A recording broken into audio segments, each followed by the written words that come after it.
All right, Sarah. Hello. Hi, how you been? All right. It's been a long time, huh? Yeah. Did the last interview? Mm. So, you're out of a wheelchair? Yeah.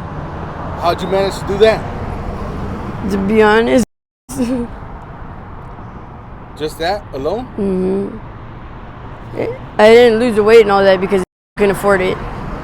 Oh, so you lost weight and that's what enabled you to Yes, get out your wheelchair? somewhat, but no, I still fall. I still lose my balance and all that. I still need the chair sometimes because I'm in chronic pain and can't move. Yeah. But they stole the chair.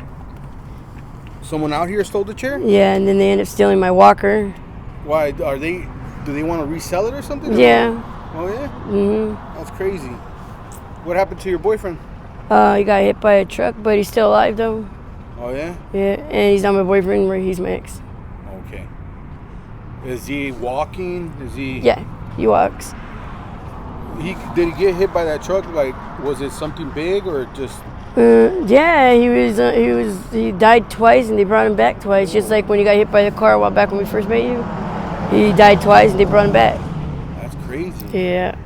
But he's alive, thank the Lord. But now he's my ex. He's just my best friend. I take care of him out here. So, what happened since the last interview? You haven't got any housing, nothing like that? No, I'm still in like a depression from my family passing away. Oh, and last time I was searching for my identical twin because I had lost her. Yeah. Well, I found her 4 years later, and it was short-lived. 4 months after that, she committed suicide. Oh, man. And it wasn't due to like that. She was 4 years sober. She overdosed on her psych meds. Oh, because she got kicked out of her sober living. She was out here, and it was just a little too much for her. Did you reunite with her because of the interview, or? No, it was like Facebook. She had sent me a friend request like a couple years prior to me finding her, and I tried to message her every day, and there was no reply until one day my friends wanted to see what my identical twin looks like. Yeah. And when I went on there, they were like, "Oh, there's a green light. She's online. Call her." I was like, "There's no use in calling her." I said, because I've tried calling her before. There's no answer. They're like, "Just call her." So I called, and I forgot my dumbass has lost so much weight, and we look identical. So when she picked up, all I saw was an image of me, or so I thought it was. I was like, "This camera's up. It's like, it's moving different." And I was like, "Oh, fuck," and we both started screaming. We're happy we found each other. But like I said, she was doing good, and then she got kicked out of sober living over something stupid about a space in the refrigerator. And she ended up being put out here, and because of that, it was too much for her out here. She was paranoid. She dealt with like mental issues and problems. Yeah. And she mentally wasn't as strong as me out here. But now, yeah. That's all I have is like. Sorry to hear that. Yeah. People think that I'm out here because of stuff. That wasn't the first reason for me being out here. I wasn't on like that. What was your reason to be out here? My family died.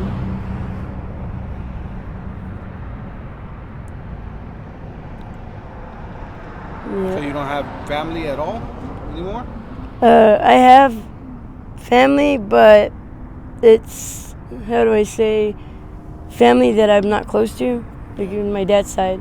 Oh. But other than that, I mean, they contact me here and there. Mostly I have like street family and stuff like that checks in on me and make sure I'm okay, if I'm safe, or gives me a spot to sleep.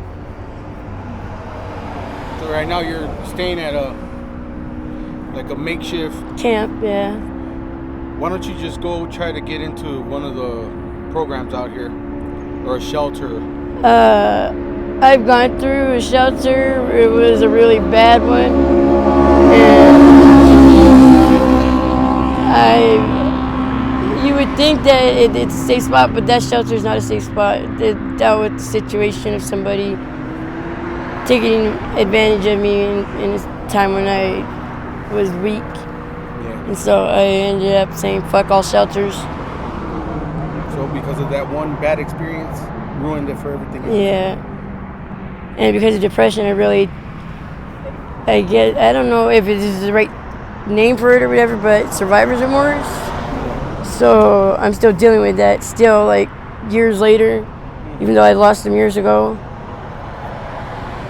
But I'm like coming closer and closer to moving towards doing that as of recent. And I'm getting tired. Yeah. So, how much weight did you lose? I went from 301 to 130, and then went back up a little bit. Right now I'm like at 249, 250. I mean, not two. I mean, 149, 150. You were 309 pounds. No, 301 pounds. 301. And then I went down to 130. That was the lowest. And then I went back up to like 190. And then went back down to right now, which is like 149 or 150. Congratulations. Yeah. I know it might not be the best way. Actually, it wasn't, because I couldn't even afford them at that time.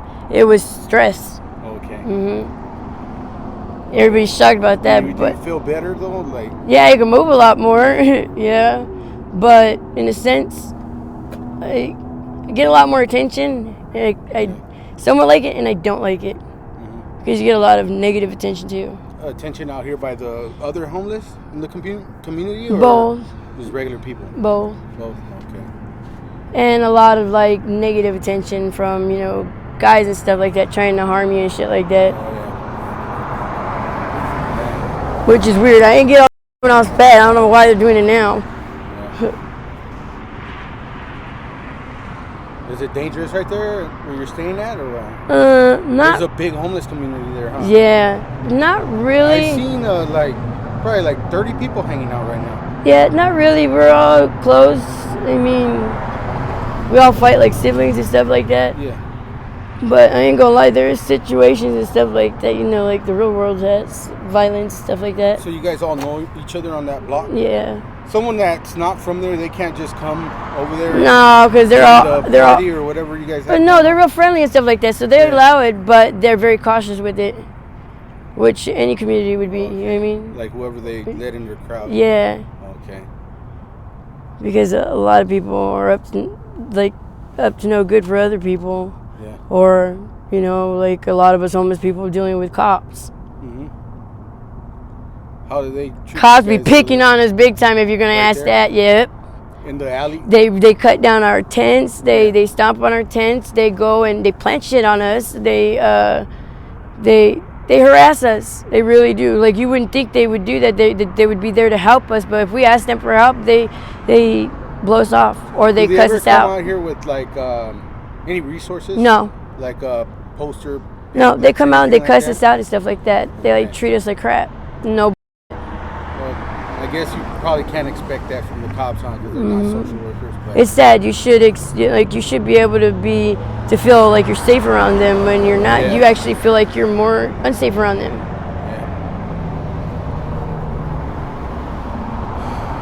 Well, I had one who told me that he's gonna keep coming by to make my life a living hell, just because I had a camp up, and he didn't ask me to take it down or anything like that. He just, I guess, got into it with another homeless person who took it out on me. Told me that, because he told me I was on the sidewalk standing there waiting for my friend, which was my ex, to come back from his mom's house, which was only maybe a couple feet away, and he said, "You need to leave," because I had my basket with me, but I had enough room for people to walk through, so it wasn't like stopping people. He said, "Well, you're not supposed to be on the sidewalk. You're disrupting the public or whatever." I'm like, "How?" He says, "Well," I said, "What do you want me to be on the street?" And he goes, "Yeah." I said, "Well, wouldn't you give me a ticket for being on the street?" He says, "Yeah." I said, "Well, you're telling me you're going to give me a ticket or take me to jail for being on the sidewalk?" "Yeah." I said, "So what would you rather want me to be on the street, get hit by a car, and get a ticket from me?" He says, "Yeah." So it's like they don't want us here. They don't want us alive and breathing, because they just dislike the homeless. And I don't understand what's the problem and why they have a phobia of homelessness. Like, they have to do. I understand they got issues in their family that might bother them, but don't take that shit out on everybody, because innocent people like me, for instance, I don't cause any trouble to nobody. I keep to myself. I do what I have to do in order to survive out here. And you're going to make my life even bigger living hell than it already is. Like, I'm trying to live out here. Like, you're going to throw in my face about using the resources you guys provide, and then throw in my face that I'm not using the resources you guys provide. So which is it? Damned if I do, damned if I don't. I don't get it. Yeah, it's rough out here. You ain't lying. I All right, Sarah. Well, thank you for the update. I appreciate it. Thank you. I appreciate it too. I was surprised when I seen you, and it's been a long time. I know. Yeah. It's been years. How long has it been? Like maybe what, 8, 9? No, about 7. When we first did the interview, I think it's going on 4 years now. Yeah, you're right. About 4 years. 4-year update. Yeah. All right, Sarah. Well, thank you for the update. I appreciate Thank you. it. I appreciate it.